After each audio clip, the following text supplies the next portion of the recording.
A crabless mindset, dear citizens of the pandemic world. This very moment, it is with great elation that you are still loyally connected to our vlog site, JERVIN Eagle Viewpoints. As of this moment, let us first look to the heavens and meditate on this verse found in Ephesians 5:15 and 16. Be very careful, then, how you live, not as unwise, but as wise, making the most of every opportunity because the days are evil. The biblical text is trying to tell us the days are numbered, so let us be wise. I thought we have already driven all the crabs away. But why are they still here? Still in barongs and coat and tie suits? When will these entities evaporate from the Filipino system? Again, this is your content provider, Prospero Gonzaga Jr., known to my students as Sir Noy. And this very moment, we will talk about why is the crab still alive? The colonial mentality is still in power. Presently, 3 great breakthroughs happened at the heights of this pandemic COVID disease in the Philippines. Let us name them one by one. First, a Filipino doctor happened to discover a local test kit that can help testing a person for the coronavirus disease. Second, local government units set up testing centers for expedition of tests and medications that can help control and hasten the COVID syndrome. And third, one major hospital in the country was recognized by the international community in its recognizable performance in the treatment and containment of COVID disease. This is because of their wellness program. Let us take this up one by one and condemn the crab mentality that is bestowed to them instead of giving them the fair part of the meat, being heroes in the making. Now, let us analyze these 3 accomplishments one by one. First, a Filipino doctor named Raul Distura and his team from the University of the Philippines, Diliman, discovered a low-cost test kit for COVID. However, a sad thing happens. Why? When a kit is discovered in China or in Italy, it is considered great. But when a Filipino is behind the discovery, the Philippine government and all the Pinoy political bandwagoners will right away question its validity, integrity, and standards, as it should first meet the world standards or whatever they can find out and reason out, for the simple fact that there is really less Filipino government trust to a Filipino scientists. This is unlike the Western world and even China. When their people chase a promising breakthrough, the country throws its blanket of support to them. They are given all the needs they can have to make it a reality. In the Philippines, it will be a social media topic and fake news will tell it a substandard and not world-class, and it will just die a natural death. That is why there are still crabs in the system.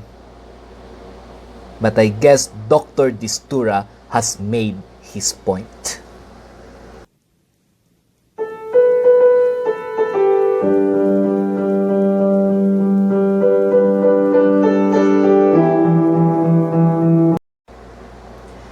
Second, Marikina local government spent 10 days of petitioning to operate a local testing area, yet the national government can only delay it due to bureaucratic paperwork and oftentimes people stall the functionality due to the fact that these are political adversaries, or in general, the said advocacy cannot add to the facade of the other political figures in the country, and then they cannot make use of this to enhance their own reputation.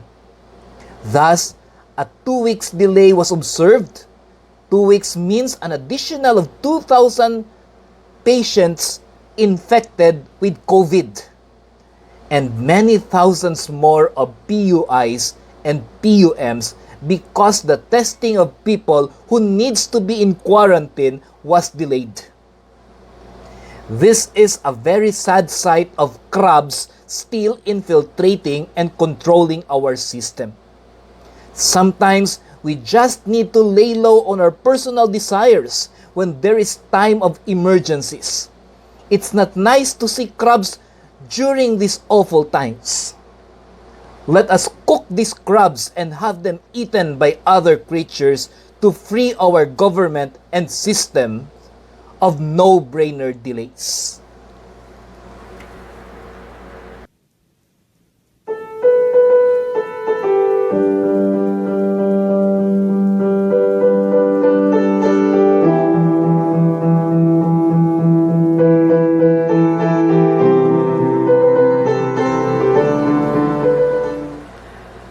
Third, Makati Med, a premier hospital in the Philippines, was recognized in Europe and in the Americas for its effective way of dealing with COVID-19. The rate of recovery is very high, and their techniques are considered efficient in the eye of the storm during these times. The world have seen it. The world have praised it. The world have magnified it to be correct. It is so sad that it will take an international system to recognize our local efforts. With our local medical associations, local hospital systems, and other Philippine-based health entities choosing to play neutrality because they have their own interest and agenda in the healthcare system. This is not pushing our healthcare system up.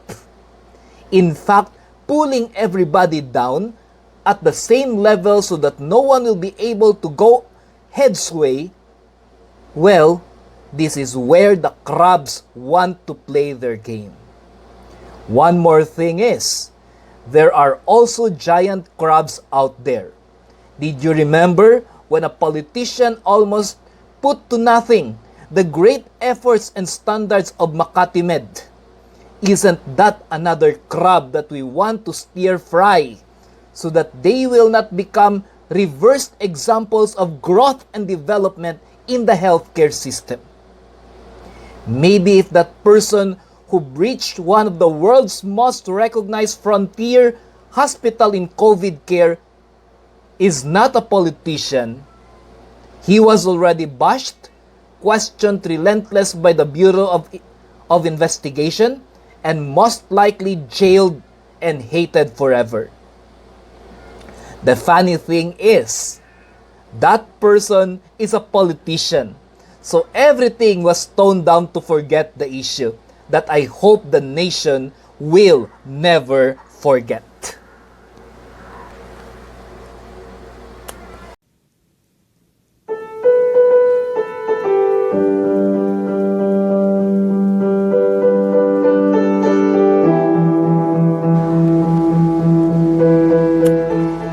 Yes, we Filipinos, we are opening our eyes but we are not seeing the reality.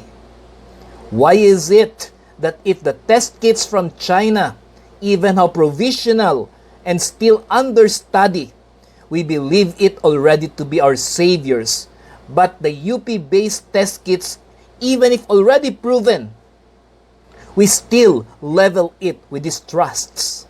Why is it when testing labs, though how experimental is engineered by a European scientist, we don't question? We even acclaim without thinking. But when a local government in Manila strive to have their own, DOH finds 1,000 reasons to delay its operation. Why is it that when in the other countries, even if the hospital is unheard of, we entrust our lives to them?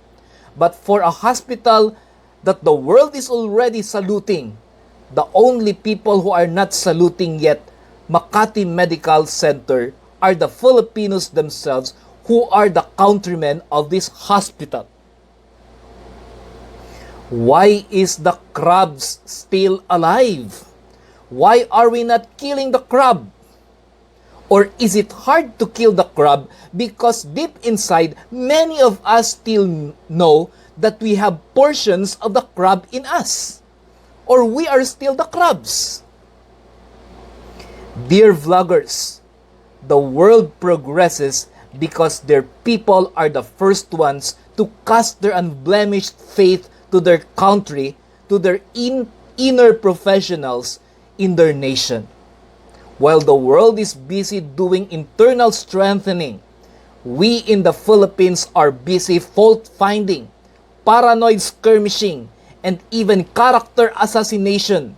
For the crab in us would like to say that it is better for others to win rather than a co-Filipino that happens not to be me will win the game. That is the philosophy of the crabsters. It is my fervent hope that after we expose this crab attitude, this crab mentality, our country has in times of the great Filipino minds helping in the pandemic that we are facing now, we can shift to total support to Filipinos who can make great things not only for this country but for the whole world. God bless the Philippines. God bless the Filipinos in the front line. And above all, God bless the great minds who are inventing, discovering important things for the welfare and survival of this nation and even the whole world. This is your content provider, Bros Gonzaga Jr., known to my students as Sir Noy, saying, "You're a Filipino. Be a Filipino. Support the Filipino." And that's the way the eagle hooked the prey. God bless until our next vlog. See you!